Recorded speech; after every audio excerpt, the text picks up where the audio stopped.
Hello and welcome to another in my Human Resource Management series. And in this one, we're going to be looking at exploring human resource activities in organizations where employees belong to unions or where employees are seeking to organize unions, the scope and impact of union activity, and ways in which unions and management are working together in arrangements that are more cooperative today than the traditional labor management relationships of the past. If you have never been around or heard stories from family or friends about the union environment, it's important that I start with defining unions and labor relations and their roles in organizations. Unions are just organizations that are formed for the purpose of representing their members and interests in dealing with employers. Labor unions are organized or formed for the purpose of representing their members' interests and resolving conflicts with employers. There are national and international unions that exist, such as a craft union where members have a particular skill or an occupation, such as the Steelworkers Union. There's also industrial unions where members are linked by their work in a particular industry. Most national unions affiliated with the AFL-CIO, the American Federation of Labor and Congress of International Organizations, which is a mouthful, I know. And this is an association that seeks to advance the shared interests of its members' unions at a national level. Now, so I would define what labor relations are. Now, this is a field that emphasizes skills that managers and union leaders can use to minimize costly forms of conflict, such as when strikes occur. And it helps to seek a win-win solution to those labor disagreements. Now, I said I wanted to talk about local unions too. Local unions can consist of multiple units. Most of the day-to-day interactions between labor and management involves a local union. Membership in a local union depends on its type, and members elect officials and vote on resolutions for things such as if they're going to strike or not. In these local unions, you'll usually find a union steward. This is someone who's elected to represent the union and ensures that terms of the labor contracts between the organization and the union are enforced. Now, there are trends in union membership. Union membership peaked around the 1950s, reaching over 1/3 of employees. Union membership has fallen steadily since the 1980s, now at around 11% overall, where about 6.5% are in the private sector employment. The decline in union membership is due to many factors. Just a few of those are like a change in the structure of our economy, management efforts to control costs, human resource practices that have been put in place, and some government regulation. Organizations are concerned about whether union organizing and bargaining will hurt their performance. In particular, unions' impact on productivity, the profits, and stock performance. Researchers have studied the general relationship between unionization and these performance measures throughout the years. Through skillful labor relations, organizations can positively influence the outcomes. Many companies depend on unions to do such things as recruiting and training of new workers through such things as apprenticeship programs. Here's the evidence there is some evidence that unions have both positive as well as negative effects on productivity. A company's profits and stock performance may still suffer if unions raise wages and benefit costs by more than the productivity gain. On average, union members receive higher wages and more generous benefits than non-union workers, and evidence shows that unions have a large negative effect on the company's profits. Union coverage tends to decline faster in companies with a lower return to its shareholders. Companies wishing to become more competitive must continually monitor their labor relation strategies and keep a positive relationship with the unions. So we always have to keep in mind, how is unionization going to affect productivity, profits, and stock performance? Now, there are goals from each party. With management, the management goals include increasing the organization's profits, of course, keeping their labor costs low and increasing the output will affect that. Retaining control over work rules and schedules. Management also wants to maintain flexible operations to meet competitive challenge and ever-changing customer demands. Now, the labor union goals are going to include things like obtaining pay and working conditions that satisfy the members of the union. They also want to give members a voice in decisions that affect the union members. The labor union goals are also going to include things like membership linked to better compensation and benefits, and regular flow of new members essential to the survival of the union. We should also consider the societal goals when we think about the goals that go into this. Union activities take place within the context of their society. Societal values drive laws and regulations that will affect the unions directly. And society's goal for unions is to ensure that the workers have a voice in how they are treated by their employers.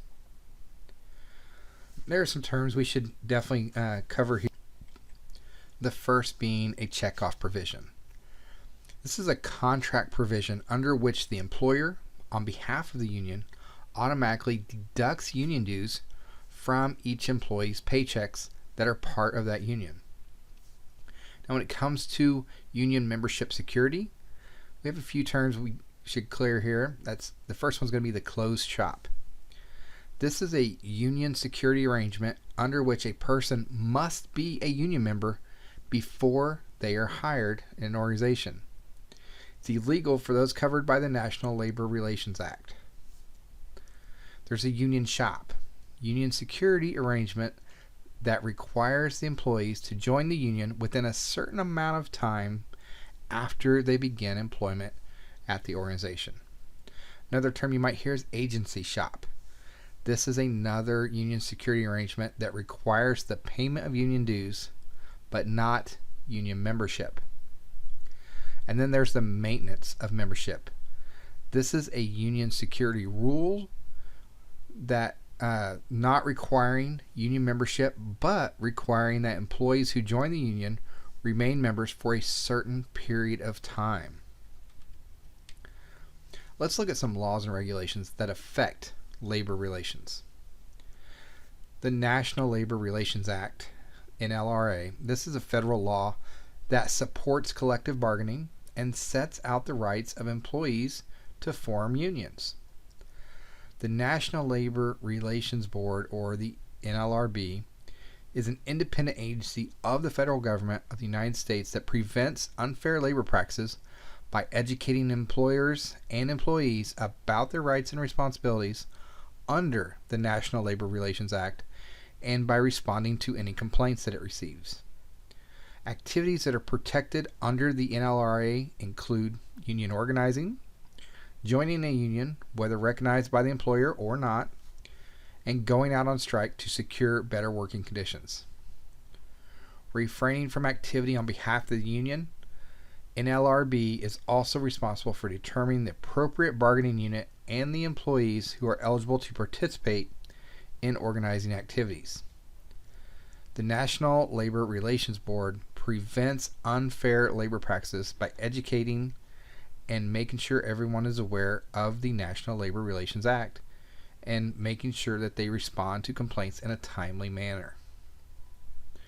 There are a couple of laws that have been amended to the NLRA, such as the Taft Act of 1947, where we have the right to work laws, which state laws that make union shops, maintenance of memberships, and agency shops illegal. Employees are free to join a union or not. And another one is that we have the Landrum-Griffin Act of 1959. This regulates unions' actions with regards to their members, including financial disclosure and the conduct of elections. We want to describe the union organizing process here. Union representatives contact employees of an organization. The employees are invited to sign an authorization card, and it takes 30% to sign off on the process to then continue to the next stage. If that 30% is gained and they've all been signed, a petition for election is made to the regional National Labor Relations Board office, which is going to conduct a secret ballot election. And when they do this, those arrangements are made in one of two ways. They have for a consent election, where the employer and the union seeking representative arrived at an agreement stating the time and place of the election, the choices included on the ballot, and a way to determine who is eligible to vote. Then the other way is for a stipulation election, where the parties cannot agree on all of these terms, so the National Labor Relations Board dictates the time and place, the ballot choices, and the methods of determining eligibility. On the ballot, workers vote for or against union representation, and they may also have a choice from among more than one union that's been proposed. If the union or one of the unions on the ballot wins a majority of the votes, the National Labor Relations Board certifies that union. If the ballot includes more than one union and neither gain a simple majority, the National Labor Relations Board holds a runoff election. I want to talk about what supervisors should and should not do to discourage unions. Supervisors have the most direct contact with employees of the organization. It's critical that they establish good relationships with employees even before there's any attempt at union organizing. Supervisors must also know what not to do if a union drive takes place. They should be trained in the legal principles needed within an organization. Some things that supervisors should do are going to include reporting any direct or indirect signs of union activity to the core management group. They can take away unionization issues by following obviously effective management practices all the time within the organization, such as delivering recognition and appreciation to employees on a timely manner, and solving various employee problems when they arise, protecting the employees from harassment or humiliation in the workplace. The supervisor should also provide business-related information as it's needed and be consistent in the treatment of different employees and accommodating special circumstances where they're appropriate in the organization. Supervisors should also ensure that due process is followed in performance management, and they should always treat all employees with dignity and respect. When they create a good environment, the thoughts of unionization are not going to boil as much. Now, supervisors should avoid threatening employees with harsher terms and conditions of employment or employment loss if they engage in union activity. That's a big no-no. Or interrogating employees about pro-union or anti-union sentiments that they or others have, reviewing or promising employees that they will receive favorable terms or conditions of employment if they forego union activity, or spying on employees known to be suspected of or being engaged in pro-union activities. These are some big don'ts. Now, here are some union strategies. Organizations or organizers of the unions are going to call or visit employees at home to talk about issues like pay and job security. They want to offer workers associate union membership, which is an alternative form of union membership in which members receive discounts on insurance and credit cards rather than representation in collective bargaining. They may conduct corporate campaigns where they're bringing public, financial, or political pressure on employers during union negotiation organizations and contract negotiations. And they may negotiate provisions into contracts. Those are just some strategies that we see and you should be aware of. Now, if there is an existing union and the employees of that organization decide they want to decertify a union, the Taft-Hartley Act expanded members' rights to be represented by leaders of their own choosing.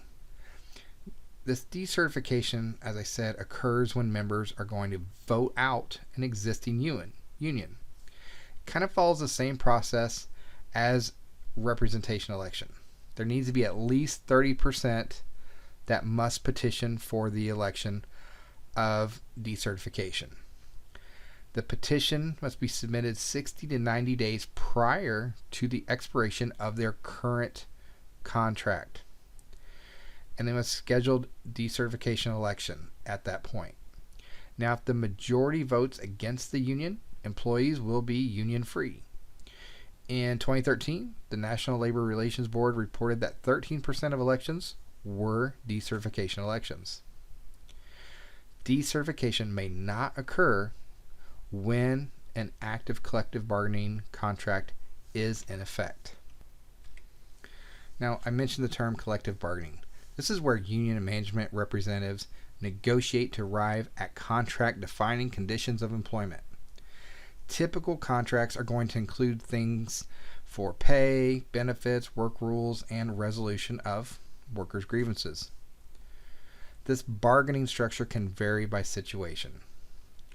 So these typical provisions in collective bargaining contracts, as I said, could be an establishment and administration of the agreement, such as the contract duration, reopening and renegotiation provisions, or the grievance procedures that both are going to agree to, or arbitration and mediation agreements, and defining and coming upon agreements about strikes and lockouts.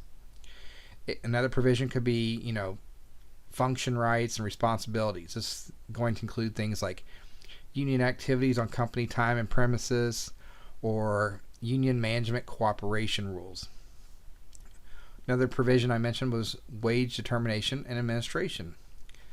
So we're going to also see job or income security provisions, such as layoff procedures, what seniority is based on, and if it's valued in that organization, recall procedures, and even promotion practices. Another provision we're going to look at is plant operations, such as the work and shop rules, or the rest periods, or other in-plant time allowances, such as breaks. Another provision is going to be, we may talk about paid and unpaid leave and come to agreements on, things like, vacations and, how much paid time off an employee can have. Another provision that's always brought up are the employee benefit plans, such as health and insurance plans and pension plans.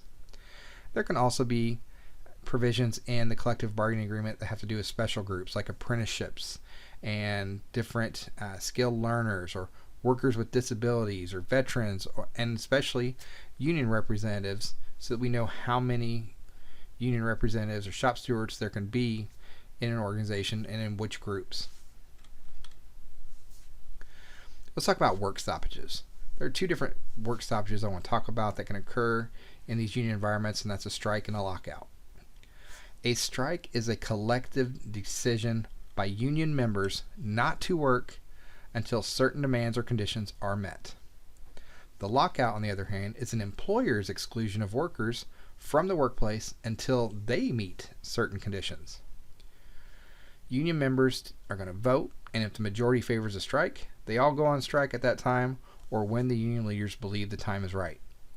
The intended outcome of collective bargaining is a contract with terms acceptable to both parties. If one or both sides determines that the negotiation alone will not produce such an agreement, this is where we see a bargaining breakdown. To bring this impasse to an end, the union may strike, the company may do a lockout, or the parties may bring in outside help to resolve the differences. And I've mentioned some of these in previous discussions, such as mediation. This is conflict resolution procedure in which a mediator is brought in, hears the views of both sides, and facilitates the negotiation process, but they do not have any formal authority to dictate a resolution. We could also see a fact finder, where a third party is used to collective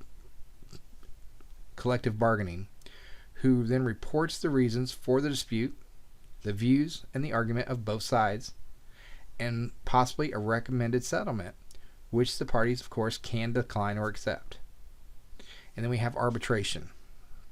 This is a conflict resolution procedure in which an arbitrator or even an arbitration board determines the binding settlement that the parties agree upon.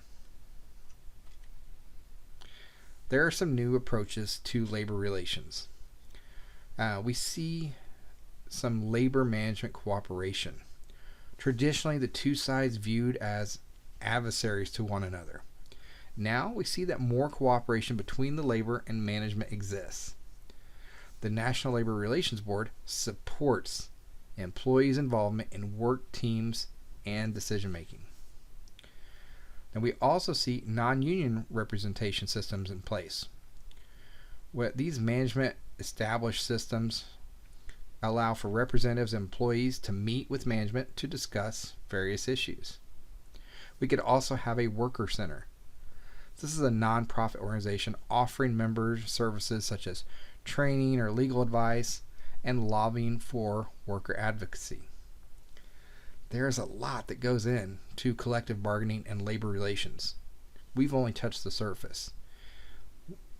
If you're going to be working in an organization where unionization exists, you want to make sure you understand what collective agreement is in place when you start there. If the unionization process is coming in to an organization that you're in, you want to make sure that you're well versed in labor relations and how to start the process.